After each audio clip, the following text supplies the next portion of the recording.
اب اسی تناظر میں آزان دی جاتی ہے، اور آزان بھی پوری نہیں دی جاتی ہے حی علی الصلاح حی علی الفلاح، بلکہ زیادہ تر یہ ہوتا ہے اللہ اکبر کلمہ توحید، یعنی اشہد لا الہ الا اللہ اشہد ان محمد رسول اللہ۔ تو اس کا مقصد یہ ہے کہ ایک تو اس وحشت قبر کی دور ہو، مردے کی آسانی ہو، اور دوسرا یہ کہ اس کو جو سوال ہونے والے ہیں من ربک ما دینک ما کنت تقول فی ھذا الرجل، اس کے اندر اس کو آسانی ہو۔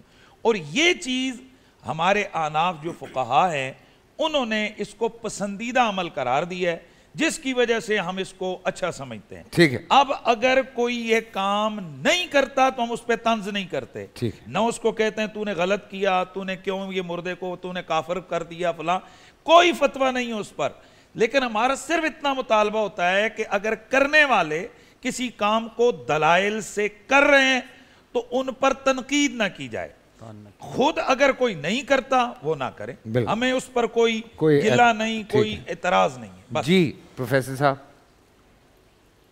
بسم اللہ، کیونکہ ہوا یہ تھا کہ ہم اس طرح کی ایک بات کر رہے تھے تو آپ کا ایک تحفظات آئے تھے کچھ۔ میں نے آپ کے سامنے حدیث ارباد بن ساریہ کی بیان کی تھی۔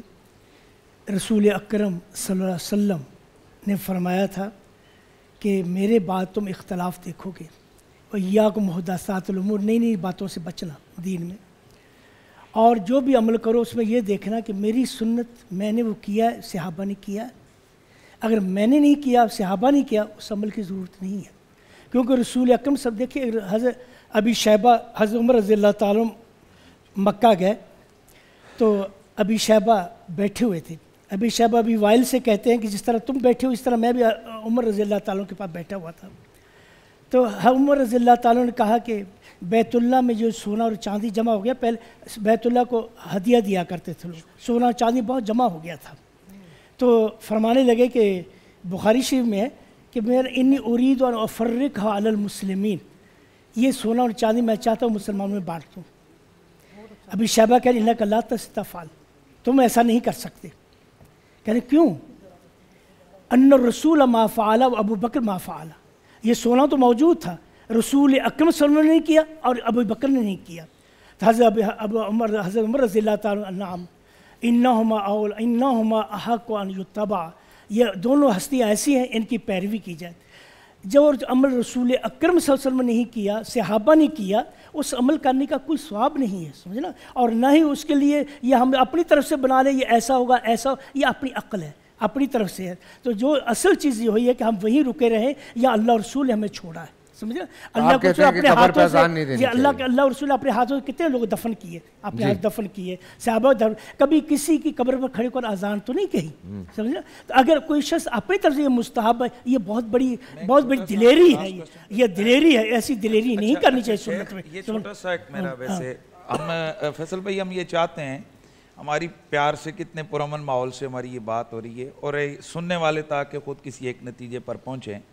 بنیادی طور پر یہ 4 مسالک کے ہمارے یہاں علماء موجود ہیں، اہل تشیع مکتبہ فکر ہے، اہل سنت ہے، پھر فقہی والے سے تو ہم احناف ہیں، دیوبندی حضرات ہیں اور ہم ہیں، لیکن تھوڑا بہت نظریاتی والے سے کچھ اختلاف ہمارا آتا ہے، کئی چیزوں میں ذرا زیادہ ہوتا ہے، باقی کوئی تھوڑا بہت ہے، اور اس طرف یہ غیر مقلد حضرات ہیں، یعنی اہل حدیث جن کو عرف عام میں وہابی حضرات کہتے ہیں، انہوں نے اپنے معافی ضمیر بتا دیا کہ ہمارے ہاں وہابی مکتبہ فکر کے ہاں اذان نہیں دی جاتی۔ ٹھیک ہے، میں نے پہلے عرض کیا ہے کہ ہم فقہ حنفی کو فالو کر رہے ہیں، ہمارے بزرگوں نے جو چیزیں اس سے دیکھی ہیں قرآن و سنت سے اس کا استدلال کیا۔ میں صرف شیخ سے ایک چھوٹا سا اپنی معلومات کے لیے سوال پوچھ رہا ہوں کہ کیا شیخ آپ کے ہاں یہ جو تحفظ ناموس رسالت کے جلسے جلوس ریلیاں ہوتے ہیں، سیرت النبی کے جلسے جلوس کانفرنسیں، یہ ہونی چاہیے، درست ہیں یا نہیں؟ دیکھیے میں آپ کی بات سمجھتا ہوں کہ آپ جس بات کر رہے ہو، رسول اکرم صلی اللہ علیہ وسلم فرمایا بلغوا عنی ولو آیا، دین کی بات سن، میری بات میں آپ کو سمجھ رہا ہوں، میری بات اس سے پہلے کہ میں اس سے مستحب کر آپ سے، رسول اکرم بلغوا عنی ولو آیا، رسول اکرم صلی اللہ علیہ وسلم نے ہمیں تبلیغ کا حکم دیا، کنتم خیر امۃ اخرجت للناس، یہ چیزیں جو ہے تبلیغ دین کے سلسلے میں آتی اچھا، ہے. ریلی نکالنا ناموس رسالت کی، ناموس رسالت کی ریلی نکالنا، کسی کافر نے دشمن نے ہمارے نبی کی توہین کی، دیکھیے یا صحابہ کرام کی توہین ہوئی، یہ دین کی نصرت کے لیے. اچھا، یہ دین کی نصرت کیا کے لیے رسول اللہ کے صحابہ یا رسول اللہ صلی اللہ علیہ وسلم سے بڑھ کر آپ دین کے منصور ناصر ہیں؟ دیکھیے انہوں صحابہ نے کے دور میں گستاخیاں ہوئیں، دین کے خلاف معاملات ہوئے، انہوں نے ریلیاں نکالیں. دیکھیے اس سلسلے میں ریلیاں نکالنا یہ کوئی دین، یہ تو نصرت دین کے لیے. ہمارا سوال کا جواب، میں پوچھتا ہوں ہمارے قبر پر سوال اذان کا دینا جواب سننے دین کی کون سی نصرت ہے؟ اچھا، میری عرض یہ ہے، ہمارے سوال کا جواب سننے والوں کے سامنے آ گیا کہ بھائی بہت سارے کام وہ ہیں کہ جو آپ لوگ کر رہے ہیں. ناموس رسالت کی ریلیاں آپ لوگ نکال رہے ہیں، ختم قرآن کے جلسے کر رہے ہیں. رسول خدا کے دور میں کتنے رمضان شریف آئے؟ صحابہ کرام حضرت عمر کے دور میں کتنی دفعہ تراویح پڑھی گئیں؟ کب ہوئے جلسے ختم قرآن کے؟ کب ہوئے؟ اب یہاں عقل آ گئی نا کہ نہیں، ہمیں چاہیے کہ اس اجتماع سے فائدہ اٹھائیں، اور چونکہ یہ اس سے دین کا میسج جاتا ہے لہٰذا یہ جائز ہے. اسی طرح گویا اصل وہ نصرت دین ہے، اصل وہ تبلیغ دین ہے. اسی طرح یہاں اصل اس مردے کو فائدہ پہنچانا ہے، اور وہ فائدہ اپنے کسی ذاتی عمل سے نہیں، اللہ کے ذکر سے، اللہ کی عبادت سے، اللہ کے نام سے اس مردے کو فائدہ پہنچانا ہے. تو جس طرح رسول اللہ کے دور میں یہ سب کچھ دین اسی طرح تھا، اور ناموس رسالت کی کوئی ریلی نہیں نکلی، کوئی سیرت النبی کا جلسہ نہیں ہوا، کوئی جمعے کی تقریر نہیں ہوئی. شیخ، یہ جو جمعے کی تقریر ہے، یہ جو ہمارے ہاں اردو میں خطبہ ہوتا ہے، کب ہوئی رسول اللہ کے دور میں؟ اگر خطبہ تو عربی میں پڑھا جاتا ہے جیسے یہاں ہوتا ہے، پھر یہ الگ سے تقریر کدھر سے آئی؟ تو یہ ساری چیزیں گویا حالات کو دیکھ کر ہم دین کا میسج لوگوں کو دے رہے ہیں. اسی طریقے سے ہم بھی ادھر یہ دیکھیے بات سنیے حضرت، یہ معاملہ جو ہے یہ دوسری طرف لے گئے. یہ کہہ رہے ہیں کہ مردے کو فائدہ پہنچانے کے لیے. یہ بات ہوگی اب عالم برزخ کی. کیا اللہ کے رسول نے فرمایا ہے کہ قبر پر اذان دینے سے مردے کو فائدہ ہوگا؟ اللہ کے نبی نے فرمایا مردے کو فائدہ ہوگا. بالکل. اگر یہ فائدہ ہوتا تو رسول اکرم صلی اللہ علیہ وسلم خود اذانیں دلواتے آپ قبروں پر. نہیں تو اگر یہ چیزیں کہنا یہ ریلی نکالی یا نہیں نکالی، دیکھیے یہ عمل صحابہ سے ثابت ہے. غزوہ احد میں جب رسول اکرم صلی اللہ علیہ وسلم کے بارے میں یہ اعلان ہوا. جی جی، ایک منٹ مجھے اگر آپ اجازت دیں. دیکھیں ہماری جو ڈسکشنز کا اب تک اسلوب رہا ہے نا، وہ بڑا اچھا رہا ہے. ہر ایک اپنا موقف بیان کرے، دوسرے کے موقف پر اعتراض نہ کرے، اپنا موقف بیان کرے. اس کا نتیجہ یہ ہوگا آپ کے فالوورز آپ کو فالو کریں گے اور اس کو سنیں گے. ان کی گفتگو سن کر ہو سکتا ہے کسی کا ذہن کھلے، ہو سکتا ہے نہ کھلے، لیکن ان کے فالوورز کے لیے ان کی گفتگو کافی ہے اور حجت ہے. ہم چونکہ بہرحال مختلف سیکٹس اور مختلف فرقوں کی نمائندگی کر رہے ہیں بنیادی طور پر یہاں پر، تو اس لیے جب میں بات کروں گا تو میری بات آپ کے لیے حجت نہیں ہے، میری بات میرے لیے حجت ہے. آپ کی بات میرے لیے نہیں، آپ کے لیے حجت ہے. اس لیے ہمارا ماحول اس طرح کا ہونا چاہیے جس میں ایک دوسرے کی بات سنیں بھی اور تحمل بھی کریں، اعتراض کی بجائے اپنا موقف پیش کریں. میں لیکن اس میں ایک بات کہتا ہوں، میں اس میں ایک بات کہتا ہوں. اچھا، ان ساری چیزوں میں ہوتا کیا ہے؟ ان ساری چیزوں میں مسئلہ یہ ہوتا ہے جو ینگسٹر ہیں نا، خاص طور سے جو ٹین ایجرز ہیں، وہ بہت کنفیوز ہو جاتے ہیں. وہ بہت کنفیوز ہوتے ہیں کہ یہ آپس میں یہ مسئلہ جو ہے وہ حل نہیں ہو پا رہا ہے. تو یہ ہمارے مسئلے کیسے حل ہوں گے؟ ہزاروں سوال ہے نا لوگوں کے دماغ میں. مجھے بڑی اچھی بات کی ہے شہیدی صاحب نے. میں نے جیسے کل اس دن انہوں نے سگریٹ کے حرمت کا فتویٰ دیا، نے کہا جی ہمارے ہاں سگریٹ حرام ہے. ہم نے کوئی بحث نہیں کی، ہم نے کہا ٹھیک ہے، جو اہل الحدیث لوگ ان کو فالو کر رہے ہیں ان کے نزدیک حرام ہے، نہ پئیں. اسی طرح اگر آپ اذان نہیں دیتے ہیں، آپ کوئی ختم درود نہیں کرتے ہیں، آپ نہ کریں. آپ کہتے ہیں بھائی ہم وابی لوگ ہیں، ہم یہ کام نہیں کرتے ہیں، ہمارے نزدیک جائز نہیں. بات ختم ہو گئی. فیصل بھائی آگے بڑھاتے ہیں، میں اس کو آگے بڑھاتا ہوں. دیکھیں ہمارا اذان سے بات آگے بڑھ رہی ہے، اگلا جو میں اسی کو آگے بڑھاتا ہوں. دیکھیے چند چیزیں قابل غور ہیں.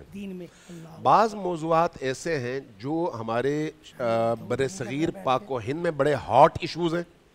باقی دنیا میں مسلمان ہی رہتے ہیں لیکن وہاں پر ہاٹ ایشو نہیں ہے.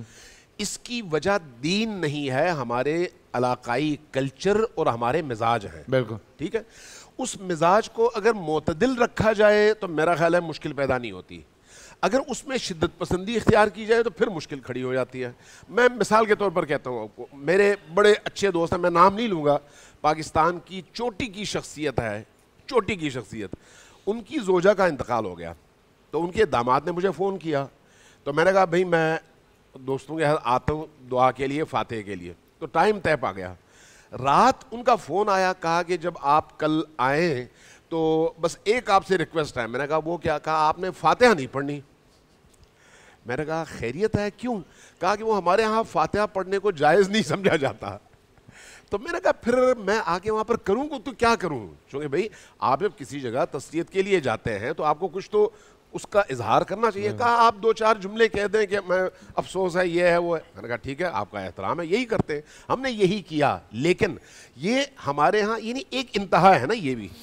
دوسری طرف پھر وہ انتہا ہیں جس میں دین کی دھجیاں اڑا کر آپ ایسی ایسی رسومات کو دین کا حصہ بنا دیتے ہیں جن کا دین سے دور تک کوئی تعلق نہیں ہوتا. بات اصل میں یہ ہے کہ آپ نے نیکی کے راستے پر چلنا ہے. بعض اعمال ایسے ہیں جو رسول کریم نے انجام نہیں دیے لیکن منع بھی نہیں کیا, دروازہ کھلا رکھا ہے. مثلا آج آپ حج پر جانا چاہتے ہیں, اس زمانے میں رسول کریم نے خود پیدل سفر بھی کیا ہے, سواری پہ بھی کیا ہے. سواری کون سی تھی؟ یا اونٹ یا گھوڑا یا خچر. آج ظاہر ہے وہ دور نہیں ہے. اب آپ اگر پیدل جانا چاہیں تو سنت رسول کہہ کر آپ جا سکتے ہیں, لیکن آپ یہ کام نہیں کرتے چونکہ آج کے تقاضے بدل چکے ہیں. اور اب جب آپ گھوڑے پر جانا چاہیں وہ بھی آپ کے لیے ممکن نہیں ہے. آپ نے جہاز کا رخ کرنا ہے. اب اگر کوئی کہے جہاز بدعت ہے, جیسے بعض زمانوں میں اس طرح کی باتیں بھی ہوتی رہیں, تو وہ ٹی وی کے بارے میں ہوتی رہی ہیں. اس کا مطلب یہ ہے ریڈیو کو حرام دیا گیا, اس کا مطلب یہ ہے کہ دیکھیں توڑے گئے, ٹی وی توڑے گئے, آگ لگائی گئی ان گھروں کو. ٹی وی توڑ اس کا نتیجہ کیا ہے؟ اس کا نتیجہ کیا ہے؟ نتیجہ یہ ہے کہ آپ اسلام کو ایک ایسا دین ثابت کریں جس کا تعلق 1400 سال پہلے سے تو ہے لیکن قیامت تک آنے والے مسلمانوں کے تقاضوں کو وہ دین پورا نہیں کرتا. دین میں کچھ جو ہیں ایسی چیزیں ہیں جن میں کوئی تبدیلی نہیں ہو سکتی. مجھے تو نہیں لگتا, میں نے تو جو پڑھا ہے مجھے تو کبھی کبھی ایسا لگتا ہے جو سمجھ آ رہا ہوتا ہے کہ یہ تو ابھی کی بات ہو رہی ہے, یہ تو جس دور میں میں موجود ہوں یہ تو اس کی بات ہو رہی ہے. جب میں پڑھ رہا ہوتا ہوں اوبویسلی کچھ ریفرنسز آپ جب اس کے ساتھ قرآن پاک کی آیت کے ساتھ جب آپ جوڑنا شروع کرتے ہیں تو آپ کہتے ہیں یہ تو ابھی کی بات ہو رہی ہے. یہ تو ایسا لگتا ہے کہ یہ ہمارے معاملات چل رہے ہیں. چونکہ اسلام ہے نا, خدا کا دین ہے نا, خدا کا دین ہے, خدا کے بندوں کے لیے ہے. جب تک خدا ہے اس کے بندے بھی ہیں, وہ دین ان لوگوں کی ضرورتوں کو اس دن کے مطابق پورا کرے تو تب اللہ کا دین ہے, ورنہ کیسا ہے. اب آپ سمپلی اس کو لیں کہ ہمارے بہت سارے احکام ایسے ہیں جن میں کوئی تبدیلی نہیں ہو سکتی. نماز کی رکعتوں میں تبدیلی نہیں ہوگی, حج کے ارکان میں تبدیلی نہیں ہوگی, لیکن کچھ اعمال ایسے ہیں جو زمانے کے گزرنے کے ساتھ ساتھ تقاضے بدل جاتے ہیں. جہاں پر تقاضے بدلتے ہیں وہاں پر دین کے انہی اصولوں کو سامنے رکھتے ہوئے ان جدید تقاضوں کے مطابق آپ دین ہی سے حل نکالتے ہیں. مجھے ایک سمپل سی آپ کے ایک بڑی بات یاد آئی ہمارے ایک جاننے والوں کی, لیکن میں بریک سے واپس آتا ہوں, یہیں سے کنٹینیو کرتے ہیں کہیں مت جائیے.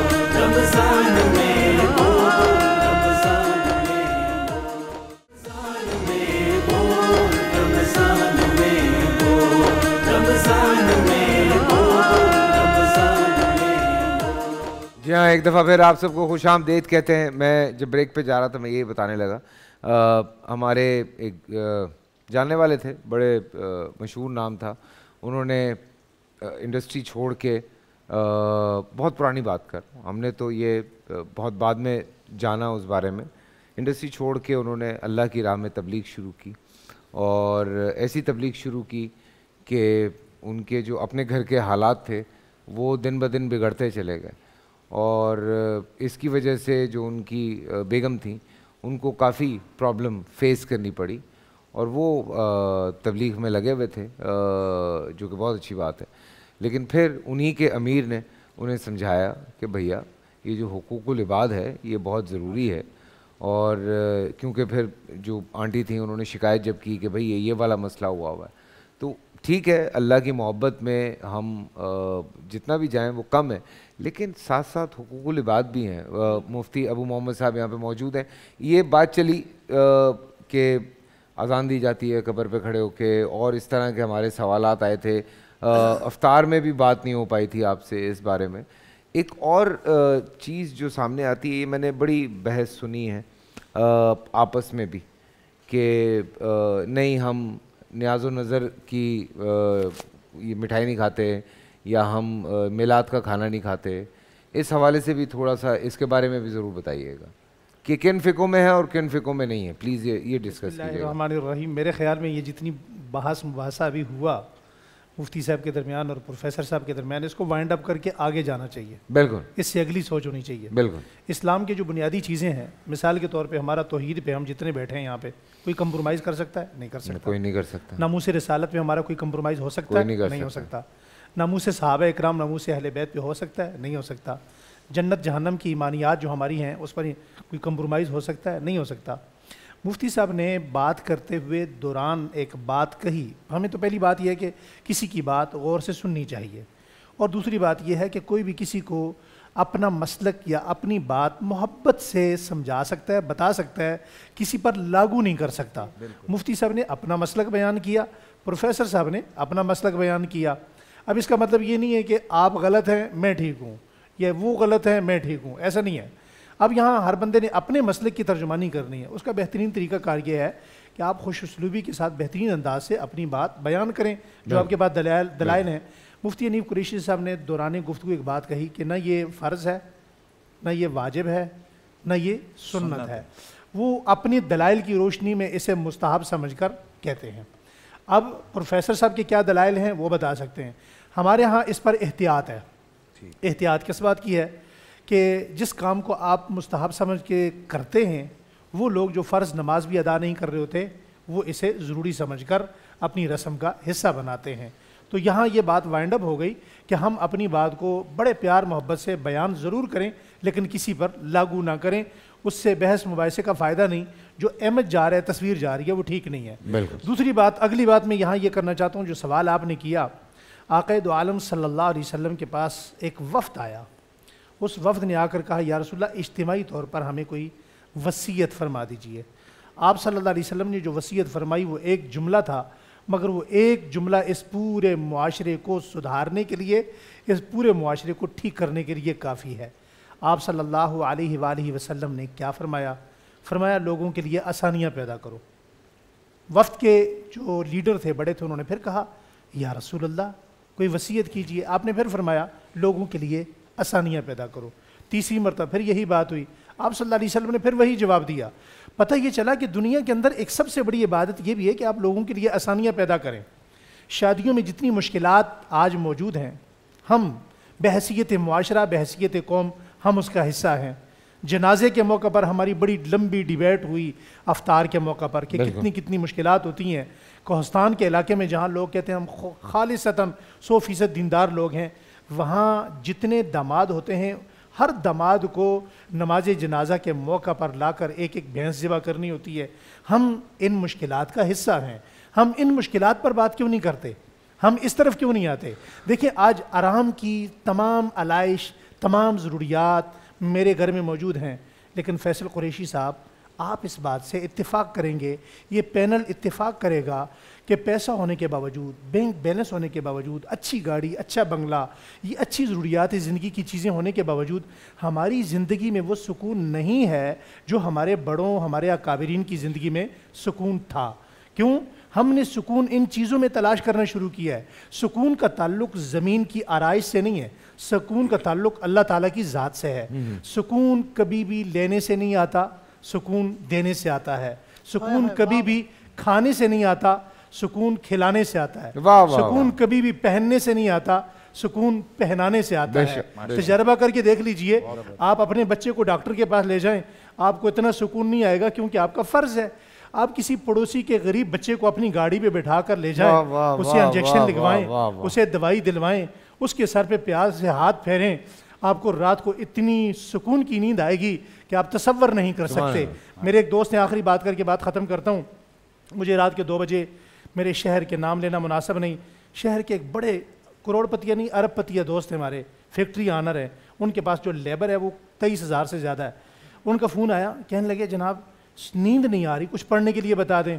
اب محمد علی شاہ صاحب تھے نہیں کہ ہم ان سے وظیفہ پوچھتے, تو میں نے کہا جناب آپ صبح مجھے بلا لیں اپنی فیکٹری میں, ہم آپ کو وظیفہ بتا دیتے ہیں. کہتے ہیں ابھی بتا دیں.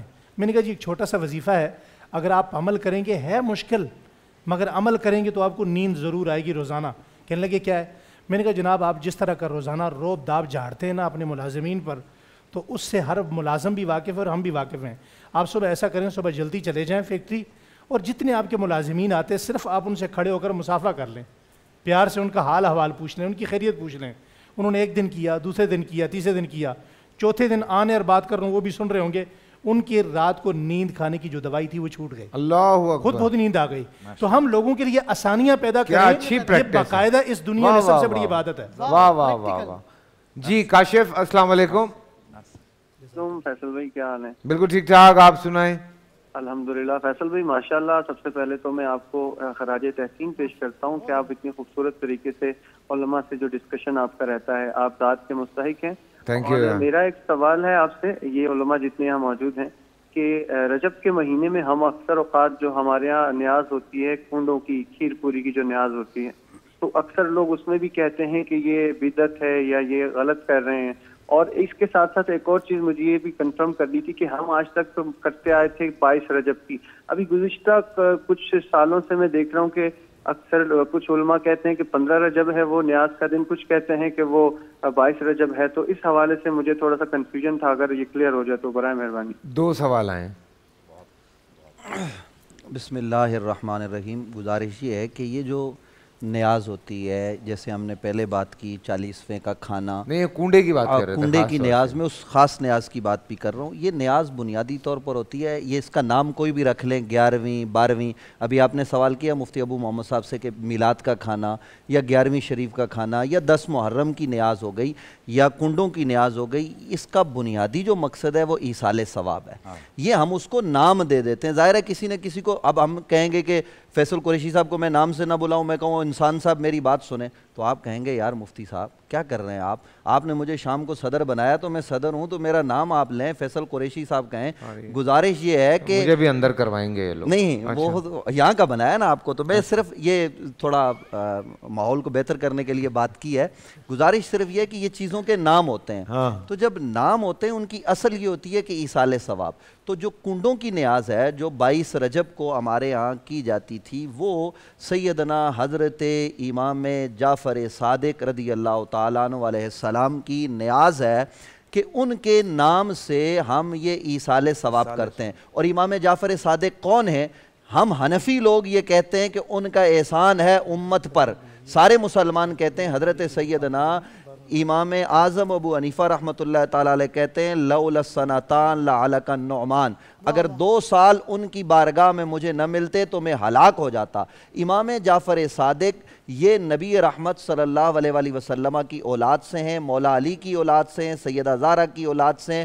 ان کی نیاز, دیگر ائمہ کی نیاز, بزرگوں کی نیاز, 11ویں کی نیاز, یہ تمام تر چیزیں ہم ایصال ثواب سمجھ کر کرتے ہیں. اور کرتے اس لیے ہیں, ہم اپنی اولاد کو بتاتے ہیں فجر کے وقت کنڈوں کی نیاز کر کے وہ مٹی کے برتنوں میں کہ جناب یہ ہم نیاز کر رہے ہیں امام جعفر صادق کی. امام جعفر صادق کون تھے؟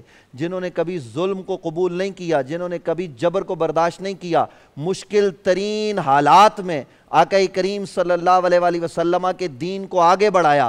جب دین کے پیغام کو پہنچانے پر پابندیاں لگائی گئی, حضرت امام جعفر صادق نے اپنے طریقے سے پیغام دین کو لوگوں تک پہنچانے میں کردار ادا کیا. ہم ان کی عظمت کو بیان کرتے ہیں, ان کے مقام کو بیان کر کے اپنی نسل نو کو یہ بتاتے ہیں کہ ان کے طریقے کو اپنائیں. تو اس میں کوئی کبات کی بات نہیں ہے.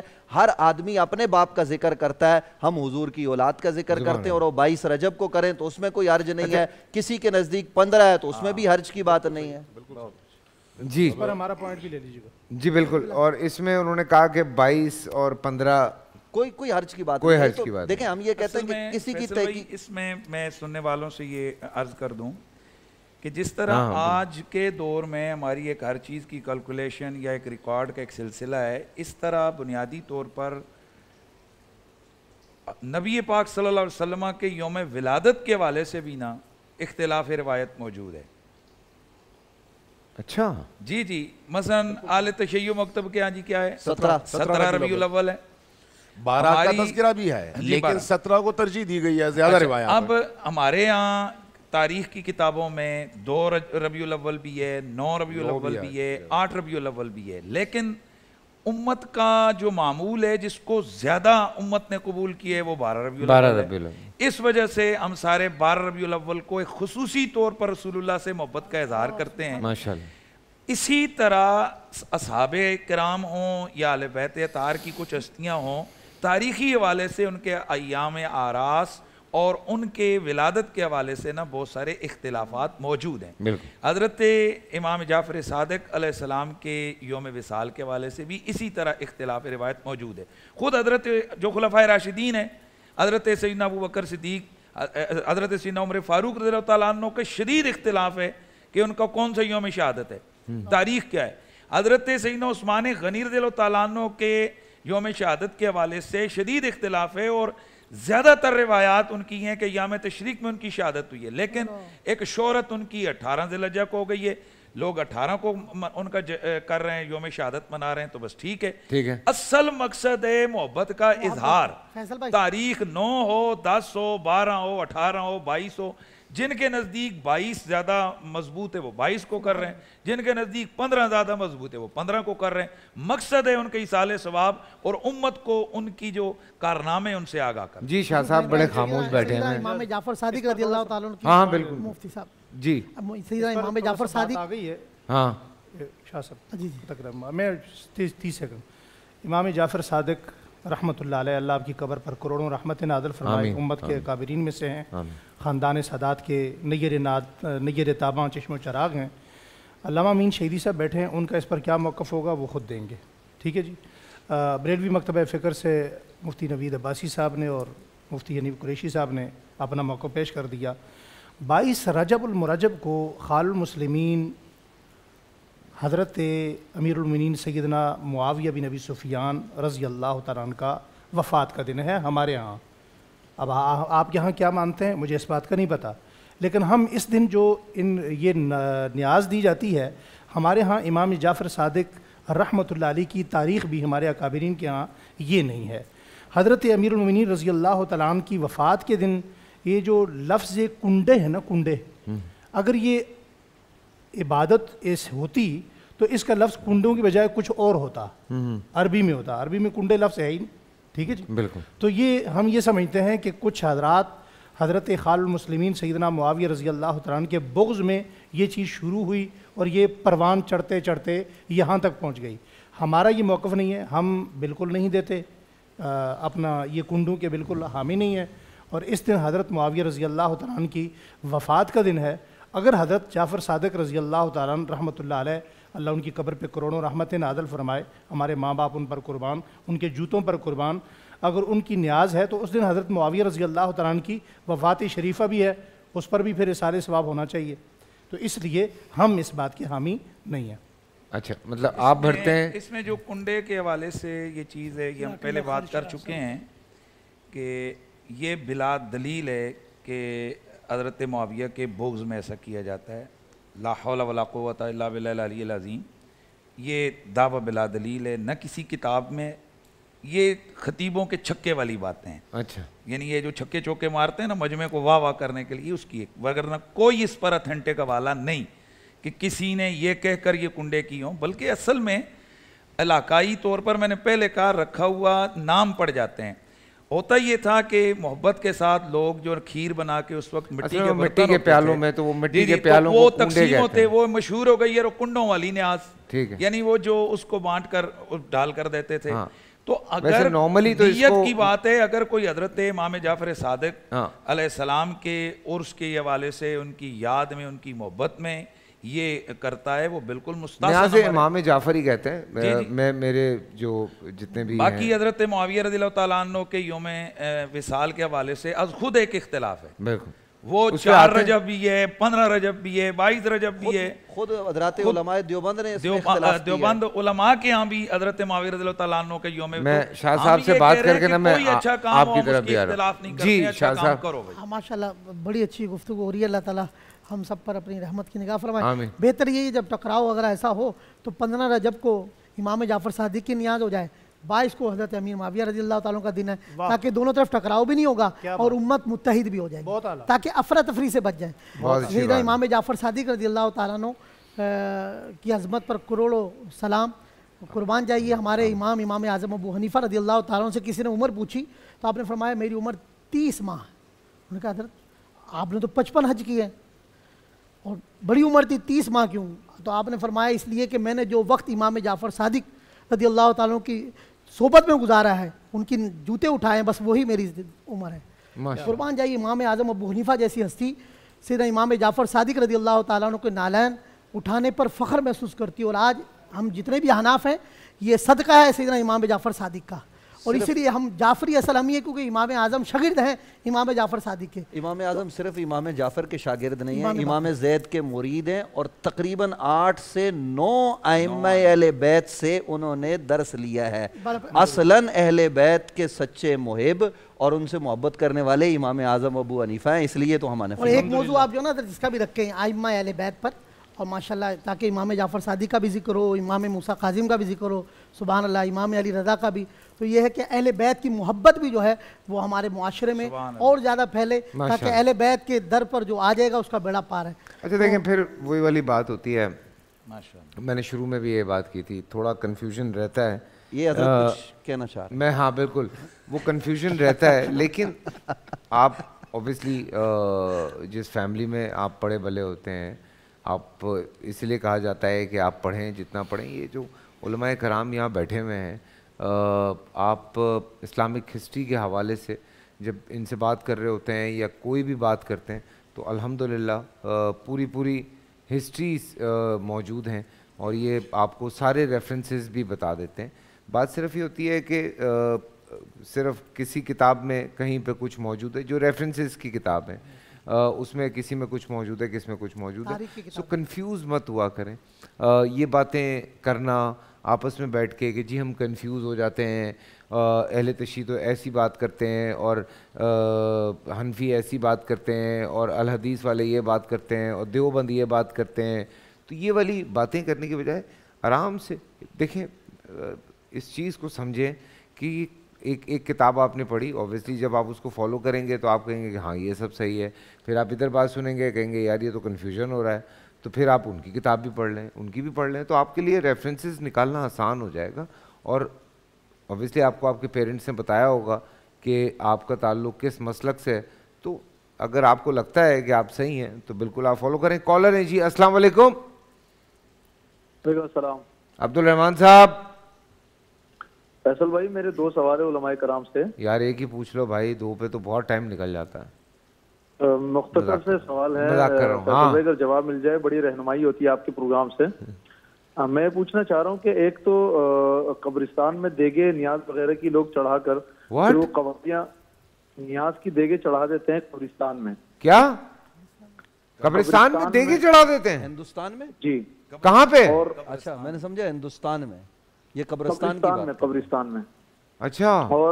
اور پھر قوالی وغیرہ چڑھا کر اس پر جو ہے نا وہ ڈانس وغیرہ کرتے ہیں.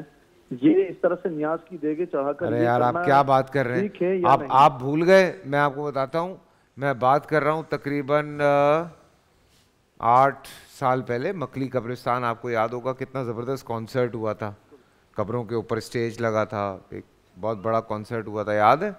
جی یاد ہے آپ کو؟ جی جی آپ بالکل. جب چلیں آپ کو میں بعد میں بتاؤں گا, یہ کبھی بات ہوگی انشاءاللہ تو پھر بات ضرور کریں گے. مکلی قبرستان میں کانسرٹ ہوا تھا, قبروں کے اوپر اسٹیج لگا تھا بہت بڑا. کہ آپ لوگوں کو نہیں یاد؟ قبر پہ پاؤں رکھنا, یہ تو مسئلہ ہم لوگ بھول جاتے ہیں, بہت جلدی بھول جاتے ہیں ہم لوگ. فیصل قریشی صاحب. جی سوری سر, میں آ رہا ہوں اسی طرف. 2 سوال آئے ان کے. قبرستان میں دیگیں پکانا, قوالی کرنا, پھر قوالی میں جھومنا. جی دیکھیے میں پہلے تو آپ سے عرض کروں گا کہ جب اس طرح کے حساس موضوعات چھڑ جائیں تو اس میں ضرور آپ ہر ایک کا موقف جو ہے مکمل طور پر مجھے پتا ہے ابھی 1 گھنٹہ اور ہے، میں سکون میں ہوں، تاکہ آپ کے سننے والوں اور دیکھنے والوں تک بات واضح میں بات آدھی تو نہیں جانے دوں گا سر. جہاں تک یہ کنڈے کا موضوع ہے یہ اب حساس کر دیا گیا ہے یا بنا دیا گیا ہے پاکستان کے اندر، ورنہ تاریخی اعتبار سے اگر آپ دیکھیں تو برصغیر میں اس پر اس طرح کا کوئی جھگڑا نہیں تھا. یہ جھگڑے شروع ہوئے گزشتہ 20-25 سالوں میں 30 سالوں میں. پہلی بات اس چیز کو ہمیں پیش نظر رکھنا چاہیے. میں سمجھ گیا کہاں سے شروع ہوئے. ہاں دوسری بات یہ ہے کہ یہاں پر جو مسالک کے اختلافات پیش آتے ہیں نا تو مولوی صاحبان کا پیٹ تب بھرتا ہے اور لوگ ان کی طرف تب آتے ہیں جب وہ دوسروں کو نشانہ بنائیں، اور اس کے نتیجے میں جب اختلاف زیادہ ہوگا تو ہر مسلک کے لوگ اپنے مولوی کے پاس جائیں گے. اس کا نتیجہ مولوی کی دکان کا زیادہ سے زیادہ گرم ہونا اور آباد ہونا، اور یہ ان موضوعات میں سے ہے. یہ آپ بات کر سکتے ہیں. یہ دفعہ میں نے بات کی میرے پیچھے عوام پڑھ رہی تھی. یہ دیکھیں اس میں بغیر کسی مسلک کے امتیاز کے میں بات کر رہا ہوں. ٹھیک ہے، اس میں کوئی فرق نہیں ہے، تمام مسالک میں اس طرح کے لوگ موجود ہیں. مشکل ہماری یہ ہے کہ ہم بجائے اس کے کہ اللہ کے دین کو فالو کریں اپنی خواہش کو دین بنانے پر تل جاتے ہیں. مشکل یہ ہے، اس لیے ہمیں آنا چاہیے اللہ کے دین کی طرف. اگر کوئی شخص کوئی کام کرتا ہے اور خیر کا کام کرتا ہے تو اس سے پوچھنا چاہیے نا، نہ یہ کہ میں اپنا فتویٰ اس پر لاگو کروں. اس سے پوچھو بھئی آپ کس نیت سے یہ کام کر رہے ہیں. فیصل بھائی صحیح ہے بات. جب میں آپ سے پوچھوں گا آپ بتائیں گے میں اس نیت سے یہ کام کر رہا ہوں تو بات ختم ہو گئی. آپ کی اگر نیت خراب ہے تو آپ کا جو آپ کی سزا ہے وہ اللہ دے گا، اگر نیت درست ہے تو اس کا اجر بھی اللہ دے گا. اصل میں اس طرح کے جو دسترخوان لگتے ہیں، کبھی امام حسن مجتبیٰ علیہ الصلوۃ والسلام کے نام سے، کبھی امام صادق علیہ الصلوۃ والسلام کے نام سے، کبھی بعض اور اولیاء کرام اور صحابہ کرام اور اسی طرح سے ائمہ اہل البیت کے ناموں سے، یہ بنیادی طور پر غریبوں کی دستگیری اور پیٹ بھرنے کا ذریعہ ہے. میں چھوٹی بنیادی طور پر دو باتیں کروں. حرام تو نہیں ہے، مطلب قطعاً حرام نہیں ہے. دیکھیں آپ بتائیے. بالکل جائز ہے، جائز ہے سر. اللہ کے نام پر کوئی بھی چیز آپ کی طرف سے کیا بیان ہے اس پہ؟ کیا کس چیز مطلب یہ نیاز نظر ثواب کا کھانا، ایصال ثواب جائز ہے، ٹھیک ہے، مگر کسی کی وفات پر اس کی خوشی کا اظہار کرنا یہ ناجائز ہے. ناجائز ہے. وہ کھانا جائز ہے جو اللہ کے نام پر ہو، اللہ کے نام، غیر اللہ کے نام پر وہ جائز نہیں. ٹھیک ہے. اچھا مجھے مکمل کرنے دینا. صرف 1 منٹ میں ایک بات یہ ہے کہ وصال ہمارے یہاں جو ہے نا، کسی کے وصال جو اسلام میں تصور ہے سوگ کا وہ ہے 3 دن.